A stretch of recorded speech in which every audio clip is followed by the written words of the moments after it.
and welcome to the Consumer Quarter. I'm Simon Palin.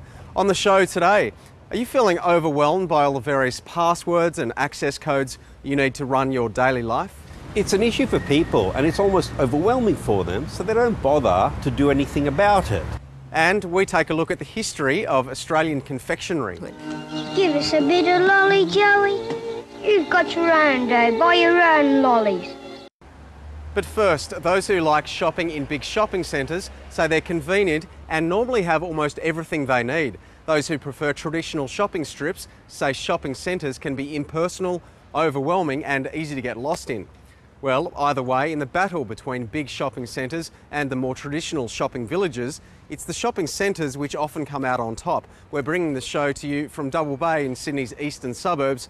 It's well known as one of Sydney's premier retail districts, but lately, like many shopping strips around the country, business here has slowed. One of the main reasons is a new shopping centre development in the next suburb.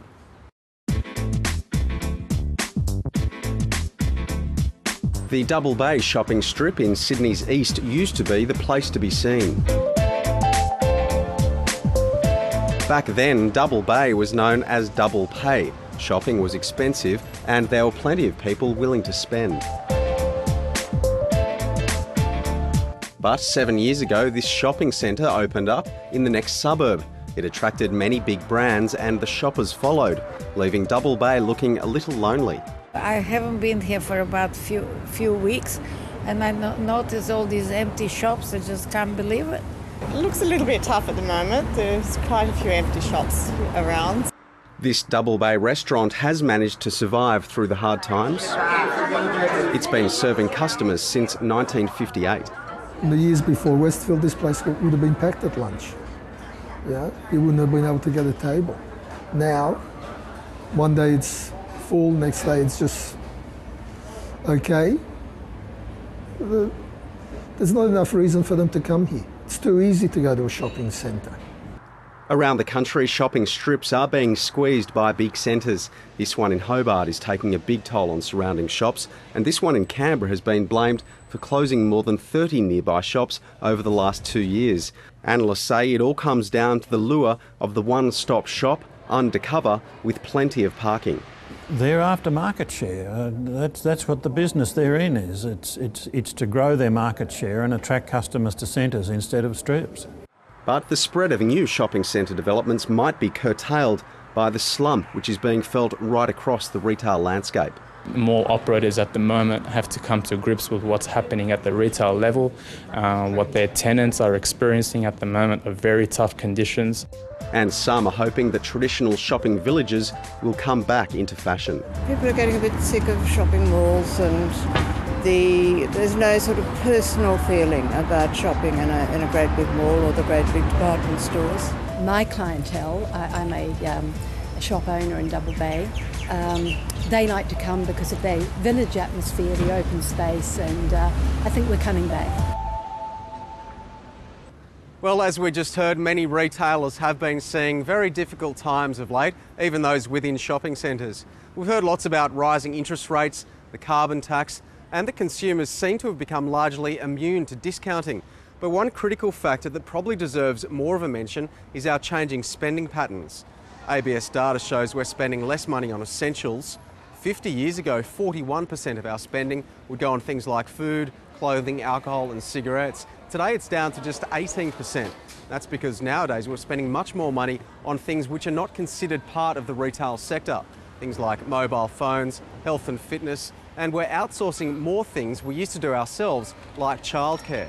So we're basically, as households, finding other things to spend our money on.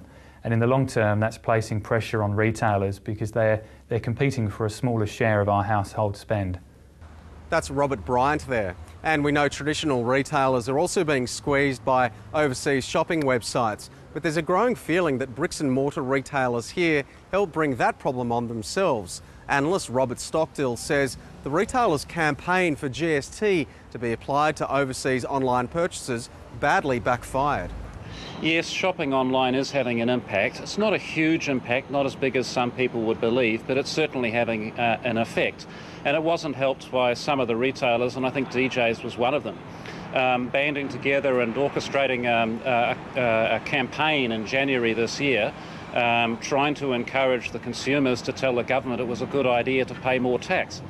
That backfired. They shot themselves in the foot truly, fairly and squarely, because what resulted was a lot of publicity across all types of media telling the consumer that it's cheaper to go overseas and buy goods online, you can save money and you don't have to pay tax if you don't spend more than $1,000 per purchase. That's Robert Stockdill there. And a recent report shows Australians will spend more than $13.6 billion online this calendar year. That's an increase of 13% on last year's figure, but almost half the money spent is going offshore. Well, like many of the biggest retailers, the airlines are having a tough time too. But that's not stopping airplane manufacturers from looking into the future. Let's have a look at these artist sketches. Airbus says this could be the way we'll fly in 2050. The plane offers some serious views, and the plane maker is spruiking virtual golf too. Well, it looks pretty good, but I have to say I'm not too sure how well that plane would fare during a crash landing. Anyway, now to a story about the history of Australian lollies. Ones like Minties, Fantails and Freddo Frogs, which were all developed locally but bought out by international conglomerates. The Australian heritage of these products isn't always easy to track as the years pass, but one Brisbane social historian is giving it a go. It's just sugar, gelatine, a bit of starch and food colouring. So why are they so fascinating? Well, they taste fantastic for a start. They're also a bit of a gustatory adventure because you don't really know what you're going to get when you put it in your mouth. But I'm really interested too in those other aspects of lollies apart from just what they taste like. So kids play games with them. Rolling Jaffas down the aisle in the picture theatre was a big part of our lolly history. The fact that they look so beautiful, they look like jewellery. Hey, Willie, can I stick some truffle licorice and footings of coconut and footings of caramel? You got any money? You bet I've got money. The fact that they give kids the power to enter into the world of the consumer, they're all aspects of our lolly history that we don't think about. So it's more than just a sugar hit? Oh yeah, much more than just a sugar hit. Social history researcher Toni Risson is looking into a popular but seldom documented part of Australia's past. For the British, they're sweets. For Americans, candy. But in the Australian vernacular, it's that delicious mouthful, lollies. Well, I think lollies are magic. I don't think of them as food at all. I think for kids, they're part of the magic of childhood. Give us a bit of lolly, Joey. You've got your own day. Buy your own lollies. At the turn of last century, Australia had hundreds of local lolly makers. Many developed their own products. I think there have probably been thousands and thousands of individual lolly types that have passed across the counter, and some of them were only designed to be just one batch, so a week and they're gone, they never come back again. So I'm also interested in which ones, what is it about those ones that become Australian icons like Minties, Fantails, Jaffas, and the ones that you never hear from again. Things like Monster Braid and Moonshine Biffs, what were they? One of those iconic lollies was developed by a small Australian family company that's still around today. The machinery is new, but the psychedelic-looking substance is based on a recipe developed over 80 years ago. This is the home of what's claimed to be the original sherbet bomb. Lollies have evolved over the years. Some have disappeared and new ones are invented, reflecting the values and mores of the times. And the lollies kids are buying today tell an interesting tale. These kids tend to go for disgusting things, like the excess of their culture comes out in their love for really gross lollies. So they like things called rip snorter booger balls and brain blasters. And for the more conservative, the sherbet bomb is still being produced by a third generation of lolly makers. That's Peter McCutcheon there. And finally, to a growing problem that we all have to deal with. Trying to remember all the passwords and PIN numbers we need to carry out daily aspects of our life. There's computer logins, bank PIN numbers, mobile phone access codes, passwords for social networking sites, The list goes on. As life gets more complex, there are more passwords to forget. It's an issue that social researcher Near Korn has been looking into.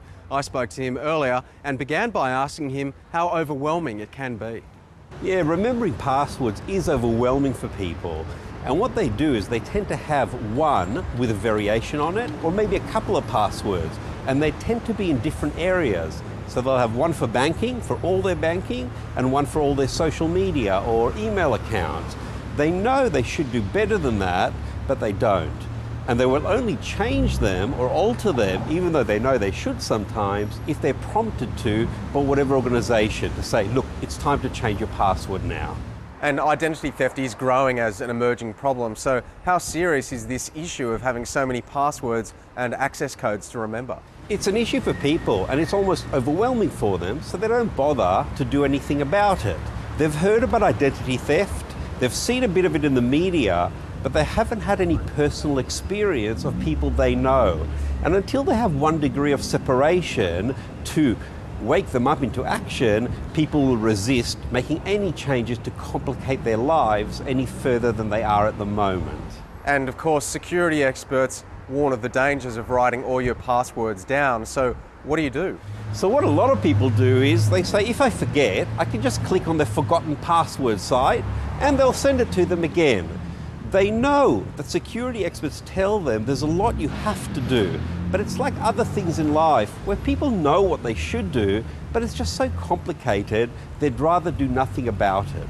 Thankfully, there's apps that are available today where you can securely record all your passwords in one place and refer to that. But then you'll need to know the password to get into that as well. So that one's got a password too? Probably, yes. All right, thanks very much for your time. Thank you. Well, that's all for this edition of the Consumer Quarter. Thanks for joining us. If you've got any comments about the show or any story ideas, you can get in touch on Facebook, search for the Consumer Quarter page and click like if you want to be kept up to date. And I'll see you next time.